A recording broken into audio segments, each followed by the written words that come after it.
I ftuar në emisionin Big Brother Radio me Elona Turun ka qenë Aldo Marku, ish banor i cili përfundoi rrugtimin e tij në Big Brother VIP të shtunën pas më shumë se 100 ditë të qëndrimi.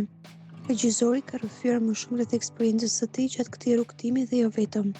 Kur po diskutonin në lidhje me banorët se kush ishte më i zgjuari dhe më budallaj, Aldo shpreh: "Sa budallën ka patur këtë vit, për mendimin tim ndërto ka qenë Valbona, e cila është tipik ajo shprehje zbërtit dhe mos dëgjo, pra nuk ka lidhje midis mendjes dhe gojës dhe disa të tjerë.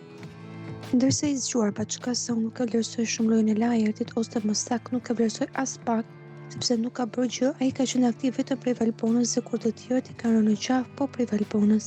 Mendoj se gjithë loja e tij varaj nga historia e dashurisë që krijoi nga fillimi deri në fund dhe të gjitha sulmet që ka marrë. 90% të tyre i ka marrë për kësaj historie. Për mendimin tim përveç Gertit, sepse me Rozën çdo gjë ka qenë stisur, loja e tyre ka qenë hajde të mbajnë publikun pezullt për këtë, jo koherencën tonë se sa të njihemi, sepse dy shokë që njihen nuk mund të kenë dy variante të ndryshme.